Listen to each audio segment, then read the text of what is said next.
Hey everyone, Eric Hayden here in the garden today. It's May 25th. It's been hot the last couple of days, so I want to give you a garden update.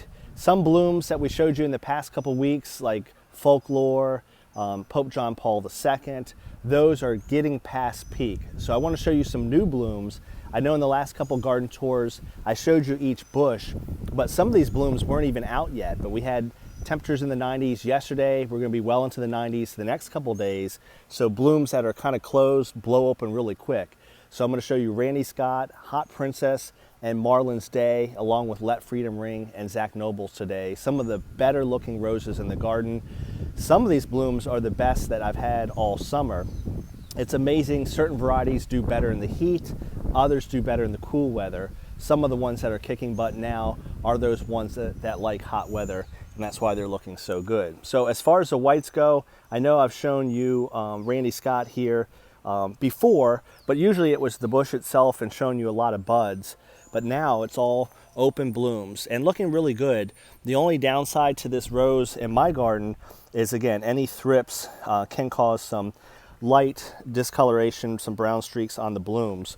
You can see why it is an exhibition rose. This is bred by John Smith. Creamy white with a hint of yellow. Each one usually has some sort of center, very symmetrical, and a lot of them bloom single stem. So we mentioned before that you can have a spray of roses where you have multiple buds on a stem and you have to disbud that. So in this example, you'd want to take the middle one out and have a spray. But Randy Scott usually is single stem roses, so really good for exhibition.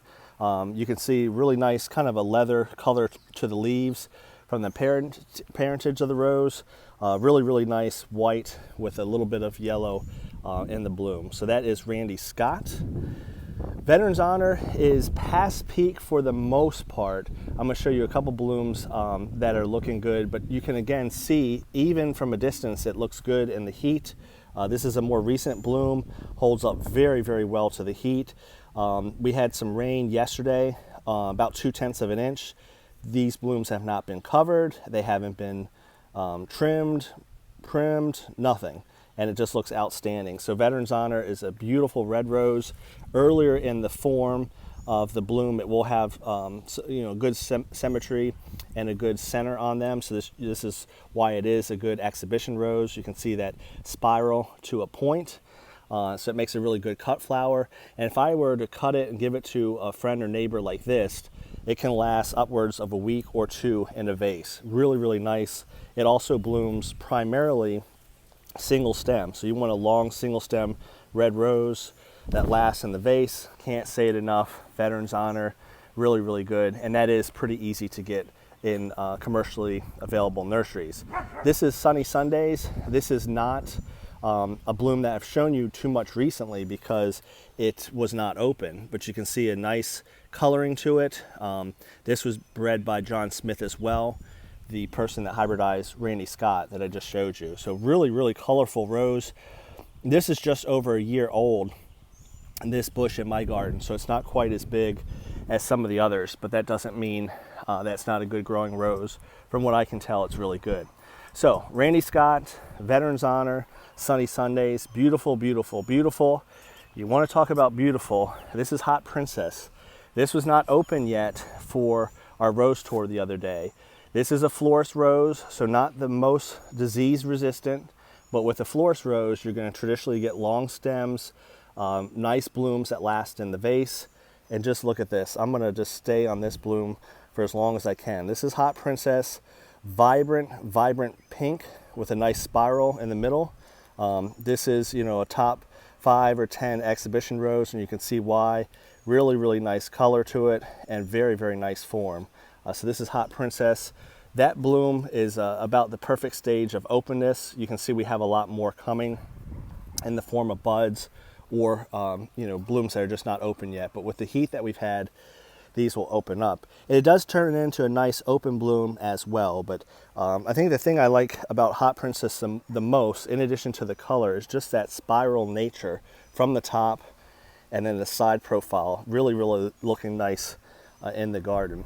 I've showed you Gemini a lot in the last couple days, so I won't stay on this too much. other than to show a couple new blooms. And if you let some of the blooms, the side buds go, and you have a spray, you can end up with a cluster of roses like this, a nice bouquet, and again, very spiral coral nature to the coloring. And this is the back side of Randy Scott on the left and Veterans Honor. That white and red next to each other, just amazing in the garden. So before I go to the other bed, I'll just widen out. The nice thing about roses, eventually we will have to take the old blooms off and do what's called deadheading. But from a distance, even some faded blooms like you see on Gemini still look good from the kitchen window. And when you see this, it just looks really, really nice, not only for your neighbors, but your view out of your window for the garden. Come over to this bed. One I wanted to show you was Marlin's Day. A really, really nice white with pink. This is Sport of Moonstone. Moonstone is classified as a white with a little bit of pink. The difference with Marlin's Day is there's a lot more pronounced pink in it. As far as exhibition goes, it's a good one, just like Moonstone is. Usually circular, a nice pinpoint center. Occasionally, especially if you use a lot of nitrogen, you can get some centers that are a little confused. But this seems to do better when you don't feed it as heavily, and it does better when the weather is hot out. So that is Marlin's Day. Really, really nice pink, white with more enhanced pink than Moonstone. The next one I want to show you is Louise Estes. This is one of my new favorite roses. It's not a new rose. It came out in the early 90s. New for me. I mentioned Steve Singer at Wisconsin Roses sells a lot of these varieties on multiflora, and it's budded, and that's what this was. It came a couple years ago, potted it up, let it get root bound, planted it about midsummer. It had a full summer last year, so I think if my memory serves me correct, I got this in 2019. So I had the summer of 2020 to grow, and then now we're coming in to the second full year, third year I've had it. But in terms of being in the ground, 2 full years, and I just can't get enough of that color. I'm hoping it shows up on the camera as well as it does in person. As far as exhibition goes, it's a beautiful bloom no matter what. Sometimes it can kind of get a muddied center like that, or like that. The color's always beautiful on it, but when you get a center on one like this, it is just fantastic. The side profile looks really nice. It almost looks fake. It looks so pretty. Very, very nice rose. You can see it's a good growing rose. In the ARS magazine, I think it's up above 8 for growing. A couple more before we wrap this up. This is Eddie Edwards. This is on own root. It's not quite as robust as some of my grafted roses. You can see the nice spiral shape to that as well. Signature, an older rose. In terms of exhibition, in its heyday, it was definitely a top 5 rose. A nice pink. It's more of a pink than the Louise Estes on the right. The Louise Estes does have some white in it, but you can kind of see that contrast from Signature to Louise Estes on the right. As we move over here, we mentioned this before, this is Let Freedom Ring on the right, and then this is Zach Noble's really nice orange red blend, a Sport of Let Freedom Ring. Has some nice form to it, as you might imagine, from the original plant, which is Let Freedom Ring.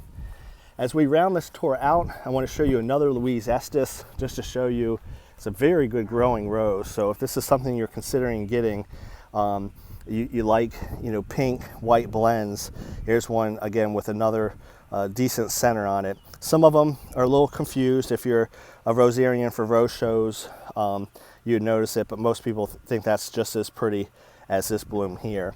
And you can see the growth on this one is very good as well. Here's another Let Freedom Ring, very nice red. When you're talking reds in the garden for just pure substance and a good growing bush, I would say Veterans Honor is 1, and then Let Freedom Ring is a 2, but it's a really good one. This is Claire Elyse. This is another John Smith rose. He bred the first couple I showed you, Randy Scott and Sunny Sundays, along with Claire Elyse. This is really prolific bloomer in the garden. And since we're doing the John Smith theme, another one of his roses that I have is Silver Cream. The best one on this is probably this bloom here. I'm very happy because this plant wouldn't even open earlier, about 2 weeks ago, because the thrip damage was so bad. Do I still have thrips? Yes, but I did a little misting with orthene the last couple days to prepare for the rose tour for my local society. So now that the thrips are gone, these blooms are opening up quite nicely. And you can see, as a lot of his roses, real good form. He breeds roses for rose shows, exhibition roses. So it's a white rose with a little more of a creamy color to it, silver cream would make sense than the Randy Scott rose. So that is it in the garden. I've shown you Dolly Parton before, and as I mentioned, some of the roses are getting past peak, like Folklore, Pope John Paul II, a lot of blooms, but not quite as nice as they were days ago. And that's what's nice about having a lot of varieties in the garden. Yes, it's a lot of work, but you get this stretched out 2 to 3 week period of blooms. Some varieties certainly bloom earlier than others, but when you have multiple varieties, it kind of stretches out over a much longer period. So we'll continue to do these tours in the coming days. As the heat opens more blooms, we'll show you, and then eventually we'll start doing some deadheading, some fertilization, and we'll march on to our next round of blooms, which should come later into June. Typically they are not as big because we'll be in the midst of the summer heat. Usually, almost no matter where you live in the country, your best blooms are spring and fall because you have those cooler nights, the days are not as hot, usually you're not super dry. Hopefully you get some precipitation, and you tend to have nicer plants because of that slightly cooler weather. I just saw this bloom here and had to show you. That's Marlin's Day. And then this over here, as I wrap it up, is a fern. Some of these blooms took the thrips did some damage to them, but very nice form. Tall, pinpoint center usually, and that very vertical profile to the bloom is very nice. Have a good one, everyone. As always, I appreciate the new subscribers. We have had a lot in the last couple weeks, and I can thank the roses for putting on the show. And I'll end here with just a view of a fern showing the many pink blooms on this bush. Have a good one.